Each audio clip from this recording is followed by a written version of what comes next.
Los dos modelos de la mente.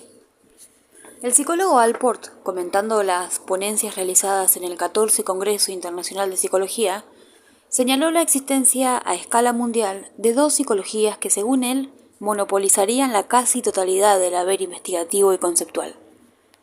Estas dos psicologías estarían impulsadas por conceptos antagónicos del hombre, esto es, por cosmovisiones que, explicitadas o no, irían dejando su impronta en las definiciones de objeto y método que se van dando entre los psicólogos y también en la vida ordinaria, en la idea que se tiene sobre la mente humana. Este antagonismo ontológico y gnosiológico se reflejaría para Alport en una suerte de geopolítica de la psicología.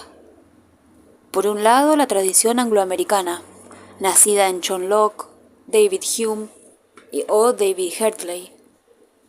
Por otro, la centroeuropea, hija de René Descartes, Gottfried Leibniz o Immanuel Kant. Recordemos que para Locke y los empiristas, en la tradición angloamericana, en general la mente humana era en su origen una hoja en blanco, y sobre ella las sensaciones garabatearían los contenidos. El ambiente en este esquema es el verdadero constructor del psiquismo, y la mente no trae al mundo más que sus íncitas maleabilidad y pasividad. La cultura racionalista y a priorista centroeuropea opuso ante todo a través de Leibniz un modelo opuesto. El psiquismo es autodinámico, se maneja con fuerzas propias, nace organizado y tiende naturalmente al movimiento. Admitiendo que su propuesta conlleva la posibilidad de una supersimplificación de la historia de la psicología, Alport se mantiene firme en la idea de que la teoría contemporánea refleja aún esta polaridad inicial y que ello se ha manifestado en las ponencias del Congreso.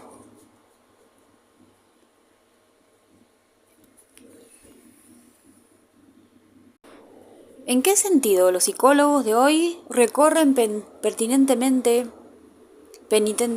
aquellos trajinados senderos? Las psicologías inglesa y norteamericana continúan con tenacidad adheridas al atomismo gestado por los primeros asociacionistas y coinciden un psiquismo construido de abajo hacia arriba, esto es, nacido de una sumatoria de elementos discretos. Los modelos estímulo-respuesta no serían sino la continuación fisicalista del mentalismo asociacionista. Lo que antes fue la suma de ideas simples que da lugar a las ideas complejas, es hoy suma de condicionamientos reflejos que da como resultado la personalidad. A este enfoque, Europa continental opone su tradición holística o gestáltica. El todo es bastante más que la suma de las partes. La organización indica la función de cada elemento. En la mente adulta, solo la organización extraindividual de la cultura y sus símbolos explica el acto aislado de cualquier sujeto. La tradición angloamericana, en tanto que hereda del ambientalismo empirista, sería para Alport más optimista que la centroeuropea. Los modelos de mente conexionista, funcionalista o conductista, con aceptar la idea de una casi infinita maleabilidad, dejan siempre abierta la posibilidad de convertir al transgresor en sujeto moral, al reprobo en virtuoso, al enfermo en sano, al inerte intelectual en sabio, etc. Como hubiera señalado Erich Fromm, el amor y el odio, el deseo de poder y el anhelo de sumisión, el goce de los placeres sexuales y el miedo a ese goce, todos ellos son resultantes del proceso social. Pasiones y angustias humanas son un producto ambiental. El pesimismo europeo, en cambio, provendría del endogenismo propio de sus filosofías y psicologías, las cuales habitualmente nos presentan un psiquismo conformado por estratos caracteriales de base innata, o bien por una vida pulsional de objetivos cambiantes, pero fuente inconmovible. Por último, también habría disidencias metodológicas. El empirismo, como sabemos, echó las bases del positivismo y del positivismo lógico, y esto da color a las investigaciones angloamericanas tanto como a sus constructos teóricos. Esta vertiente epistemológica se trata en el ateoricismo anglosajón. Su rígido experimentalismo, su búsqueda de una creciente simplicidad, parsimonia o elegancia. Para la militancia empirista, el concepto centroeuropeo de mente es nebuloso, descansa sobre corazonadas o conclusiones de sillón, y sus conceptos van indebidamente mucho más allá de los datos. Y en efecto, el psicólogo europeo confía en la captación fenomenológica, en la empatía, en la comprensión súbita y en la pura y simple descripción. Al rigor oporte la fecundidad conceptual, sin la cual supone ni siquiera es posible saber qué investigar. Estaríamos entonces, y en los marcos de esta simplificación, ante una psicología lockeana y otra leibniziana o kantiana, y ambas poseerían sus dominios geográficos y políticos. En el fondo, la querella moderna empirismo a priorismo habría efectuado una pirueta adaptativa, instalándose, sin que lo percibiéramos, en el centro de la lucha contemporánea por imponer modelos de psiquismo y de hombre, aunque con propósitos históricos distintos. O en su defecto, la decisión de hoy sería un remanente inercial de aquella vieja y mucho más significativa bifurcación filosófica.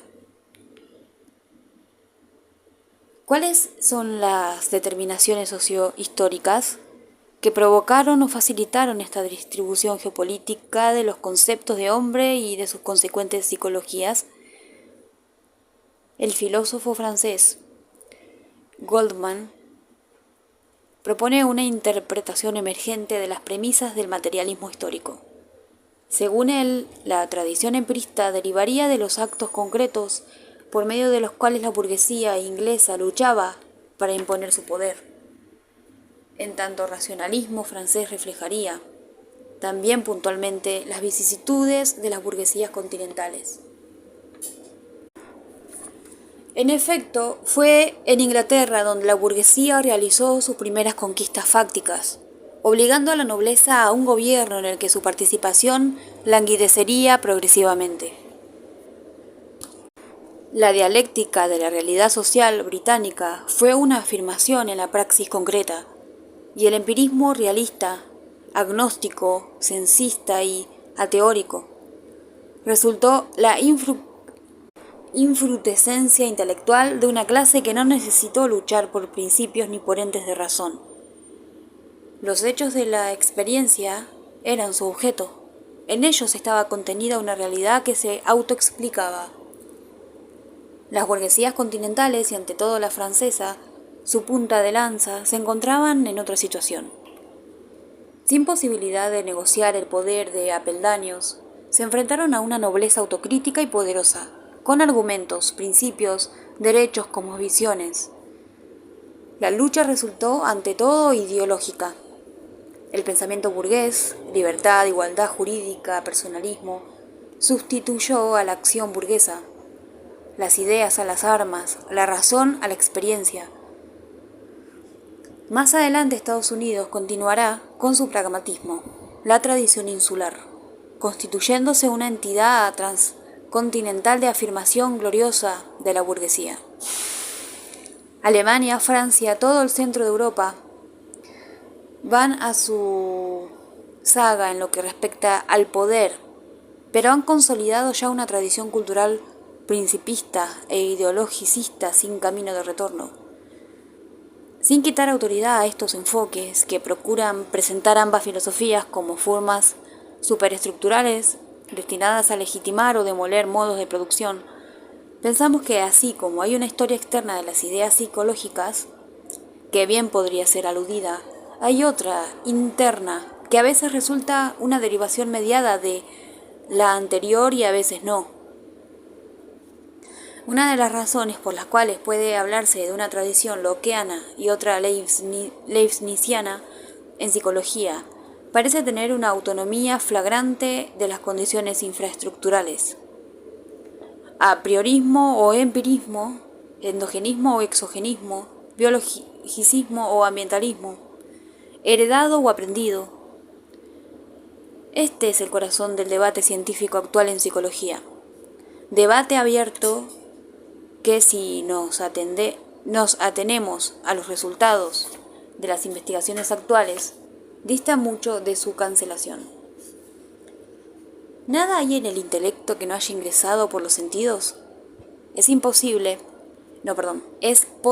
según evidencias investigativas, algunas ya clásicas. En la década del 50, algunos estudios establecieron que la imagen corporal deriva de procesos de aprendizaje, y no de algún sistema senestésico invariante. La verificación se realizó sobre el fenómeno del miembro fantasma, el cual no existe cuando la carencia es innata o se origina al nacer. 30 años antes, R.N. Singh había constatado en niños criados por lobos la imposibilidad definitiva de la bipedestación y del lenguaje articulado, así como el arraigo inextricable de los hábitos generales de esa especie. Promediando los años 50, otros tipos de experiencias controladas evidenciaron que la autopercepción, el sentido del yo, la integración de los procesos de pensamiento y la no dispersión,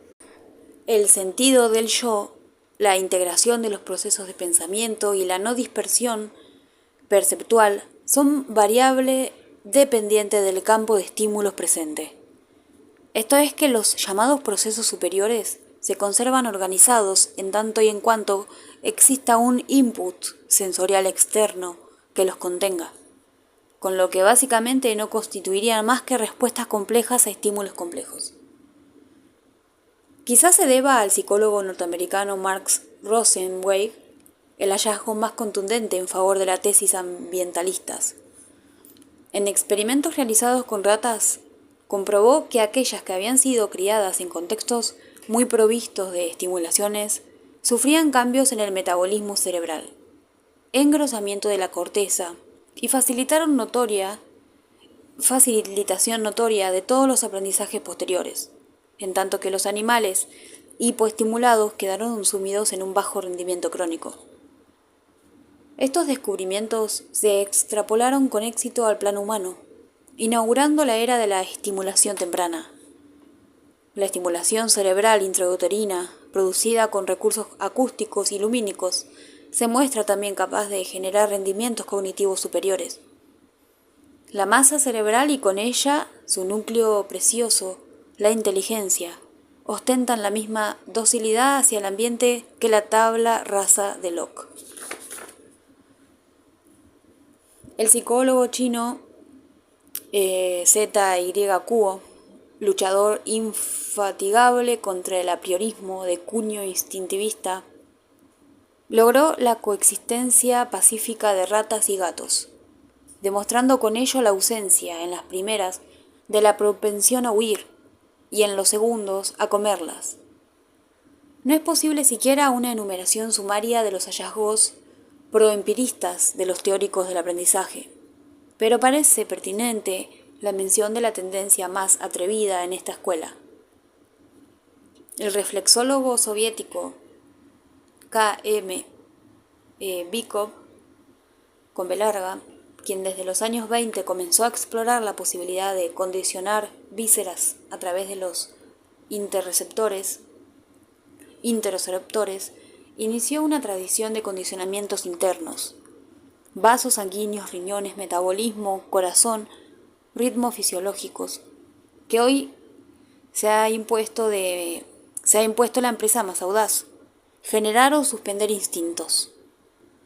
Como sabemos, buena parte de la tradición leibniziana descansa sobre la idea de un programa heredado de conductas, instintos o de impulsos de objeto variable pero fuente somática.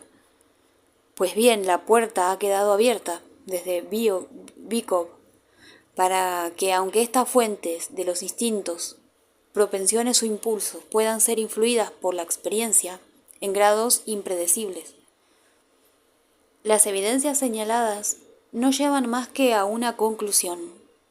El hombre nace sin psiquismo, y no hay operaciones cognitivas, tendencias, sentimientos, deseos o aptitudes que no respondan a un proceso de asimilación de lo que la cultura propone. Pero recordemos que para Leibniz, nada hay en el intelecto que no haya ingresado por los sentidos, excepto el propio intelecto. No con sus rasgos adultos, pero sí como gérmenes a madurar. Las funciones psíquicas son virtualidades que traemos al mundo. ¿Existen evidencias que amparen a este acerto? Las teorías psicológicas llamadas maduracionales sostienen que hasta que ciertos centros nerviosos se mielinicen, algunas actividades serán imposibles, pero una vez organizados los factores internos del desarrollo, las funciones aparecerán sin aprendizaje. Alport, Joseph Nutin, Carl Rogers y Abraham Maslow, en textos que serán citados a lo largo de este libro, nos ofrecen una muy rica evidencia experimental y observacional. En ella se constata que el punto de partida